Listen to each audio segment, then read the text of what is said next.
देश के अंदर एक बहुत पुरानी कहावत है, 100 चूहे खा के बिल्ली हज को चली। तो राहुल बाबा जो हैं वो उसी बिल्ली की तरह हैं जो 100 चूहे खा के जो है हज पे जा रहे हैं। ये अचानक से एक नए बाबा बन के चले हैं ये देश के अंदर और बोलते हैं कि आरएसएस जो है इस देश के अंदर नफरत फैला रही है। अगर राहुल बाबा को, मुझे लगता है कि राहुल जी को थोड़ा स्वाध्याय कर लेना चाहिए। वो इस देश के सांसद हैं और एक पार्टी के पूर्व अध्यक्ष हैं, और ऐसी बचकानी बात करेंगे तो ये जो घुमा फिरा के 40-50 सांसद आते हैं इनकी गिनती 30 से नीचे चली जाएगी। अब ये आपके राजनीतिक सलाहकारों ने आपको इतना पैदल तो चला दिया, पर इससे तो होगा कुछ नहीं। क्यों? क्योंकि इतिहास का आपको पता नहीं, भूगोल का आपको ज्ञान नहीं। इधर से आलू डाल के उधर से सोना निकाल रहे होते हैं, उसके बाद बोलते हैं कि नफरत आरएसएस फैला रहा है। अरे बाबा, आरएसएस वो विश्व का सबसे बड़ा संगठन है। जब देश के किसी भी कोने में आपदा आती है तो कोई पहुंचे ना पहुंचे, सबसे पहले आरएसएस वहां पर सेवा करने के लिए पहुंचा होता है। आज नितिन गडकरी जी के नेतृत्व में जो देश के अंदर जो है रोड और हाईवे का जाल बिछ रहा है, और तमाम मोदी सरकार के मंत्रियों का अगर कामकाज का लेखा जोखा अगर एक दिन राहुल गांधी को समझा दिया जाए तो राहुल गांधी को वो आंकड़े पढ़ के चक्कर आ जाएंगे। आज देश की जनता ये जानना चाहती है कि आज राकेश टिकैत ने किसान के भले के लिए क्या किया। बक्कल तार देंगे। ये देश के किसान की भाषा हो सकती है? आज किसके बक्कल तरे हुए हैं? आज राकेश टिकैत तो बताए, जब बिहार में और पंजाब में किसानों के ऊपर लाठी और आंसू गैस छोड़ा जा रहा है तब क्यों बक्कल उतारने नहीं जाता? क्योंकि वहाँ इनके सरकार है, उनसे माल मिलता है। नमस्कार, स्वागत है आपका हमारे चैनल पर। 2024 के लोकसभा चुनावों से पहले आज देश के प्रधानमंत्री नरेंद्र मोदी ने बीजेपी के नेताओं को तैयार रहने के लिए कहा है, कार्यकर्ताओं से कहा है कि वो हर जाति विशेष के घर पर जाकर जो वोट ना दे उनके बीच में भी जाइए और लोगों को जोड़ने का काम कीजिए। तो वहीं दूसरी तरफ राहुल गांधी ने भारत जोड़ो यात्रा को लेकर कहा है कि बीजेपी और आरएसएस ने जो नफरत फैलाई है उसी के विरोध में उन्होंने भारत जोड़ो यात्रा की शुरुआत की है। इस पूरे मामले पर बात करते हैं, वेद शर्मा जी हमारे साथ हैं। शर्मा जी, भारत जोड़ो यात्रा जो है वो समापन की ओर है, कश्मीर पहुंचने वाले हैं राहुल गांधी, और राहुल गांधी कह रहे हैं कि उन्होंने भारत जोड़ो यात्रा की शुरुआत इसलिए की है क्योंकि बीजेपी और आरएसएस ने नफरत जो फैलाई है। देखिए, देश के अंदर एक बहुत पुरानी कहावत है, 100 चूहे खा के बिल्ली हज को चली। तो राहुल बाबा जो हैं वो उसी बिल्ली की तरह हैं जो 100 चूहे खा के जो है हज पे जा रहे हैं। आप बताइए, इस देश के अंदर 1947 से लेकर 2014 तक तमाम दंगे हुए। क्या 84 का सिख दंगा कोई भूल सकता है? क्या आसाम के अंदर हुए दंगे कोई भूल सकता है? जब कांग्रेस के कालखंड में, बिहार के अंदर कांग्रेस के कालखंड में हुए दंगे कोई भूल सकता है? और तो छोड़िए, ताजे 2014 से पहले सहारनपुर के अंदर, मुजफ्फरनगर के अंदर हुए दंगे कोई भूल सकता है? किसकी सरकारें थी इस देश के अंदर? राहुल गांधी की लिमिटेड की इस देश के अंदर सरकारें चलती थी। और उस वक्त राहुल बाबा किसी को प्यार मोहब्बत का पैगाम क्यों नहीं देते थे? ये अचानक से एक नए बाबा बन के चले हैं ये देश के अंदर और बोलते हैं कि आरएसएस जो है इस देश के अंदर नफरत फैला रही है। अगर राहुल बाबा को, मुझे लगता है कि राहुल जी को थोड़ा स्वाध्याय कर लेना चाहिए। वो इस देश के सांसद हैं और एक पार्टी के पूर्व अध्यक्ष हैं, और ऐसी बचकानी बात करेंगे तो ये जो घुमा फिरा के 40-50 सांसद आते हैं इनकी गिनती 30 से नीचे चली जाएगी। ना रहेगा बांस, ना बजेगी बांसुरी। उसके बाद अब ये आपके राजनीतिक सलाहकारों ने आपको इतना पैदल तो चला दिया, पर इससे तो होगा कुछ नहीं। क्यों? क्योंकि इतिहास का आपको पता नहीं, भूगोल का आपको ज्ञान नहीं। इधर से आलू डाल के उधर से सोना निकाल रहे होते हैं, उसके बाद बोलते हैं कि नफरत आरएसएस फैला रहा है। अरे बाबा, आरएसएस वो विश्व का सबसे बड़ा संगठन है। जब देश के किसी भी कोने में आपदा आती है तो कोई पहुंचे ना पहुंचे, सबसे पहले आरएसएस वहां पर सेवा करने के लिए पहुंचा होता है। चाहे वो आसाम की बाढ़ हो, चाहे जम्मू कश्मीर के अंदर बाढ़ हो, आरएसएस कभी ये नहीं देखता कि यहाँ पे किसकी सरकार है। आरएसएस ये देखता है कि मानवता की आवश्यकता कहाँ है, मानव सेवा की आवश्यकता कहाँ है, आरएसएस वहाँ पहुँचता है। परंतु राहुल गांधी के लिए बड़ा आसान है। क्या है कि अब विरोध करने के लिए कुछ मिल नहीं रहा है। जो काम राहुल गांधी और उनके परिवार वाले पिछले 50 साल में नहीं कर पाए, आज वो नरेंद्र मोदी जी कर रहे हैं। आप आज देखिए, 2014 से पहले इस देश के अंदर दिन में 11 से 13 किलोमीटर पर डे हाईवे बनता था।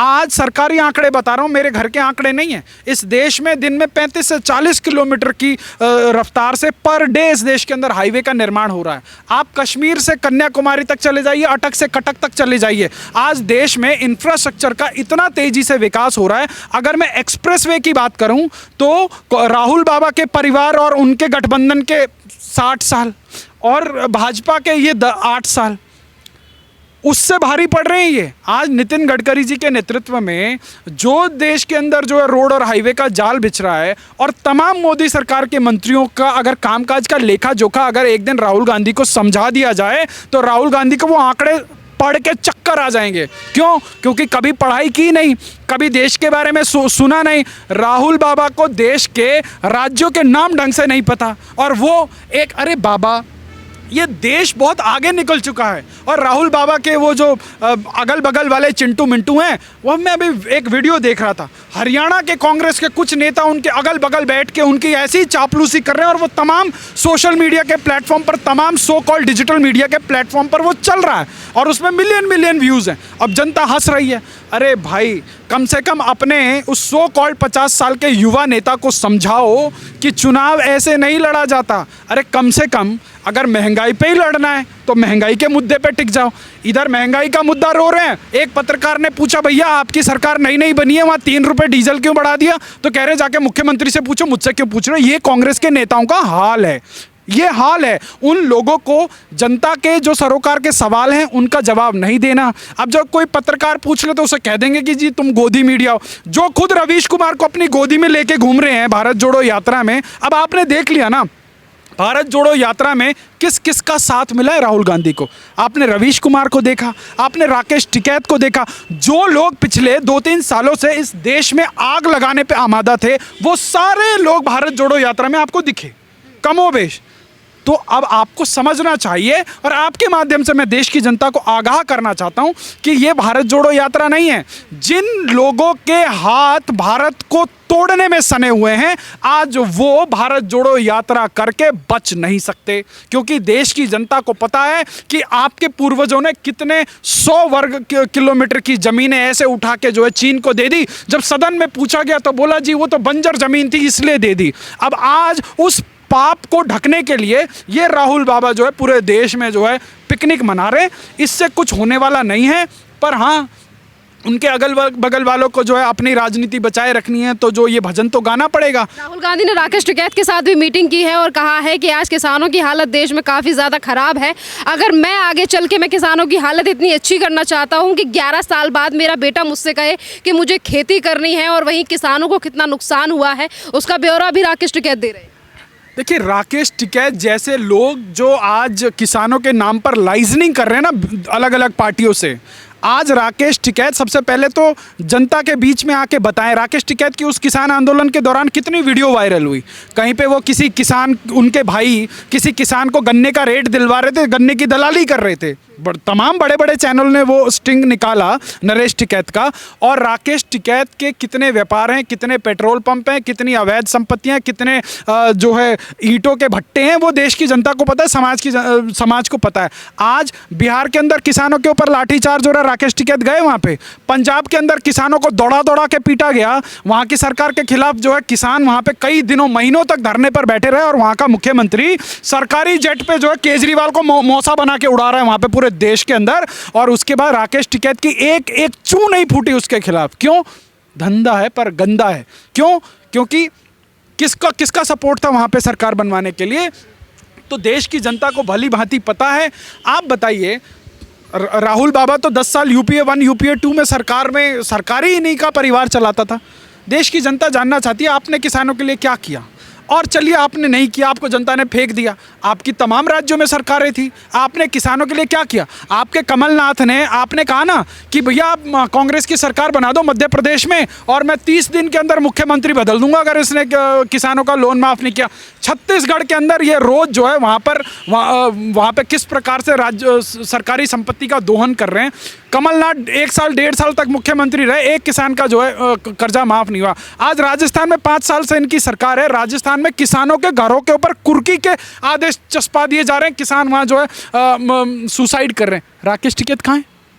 क्यों नहीं जाता राकेश टिकैत उन लोगों के जो आंसू पोंछने के लिए?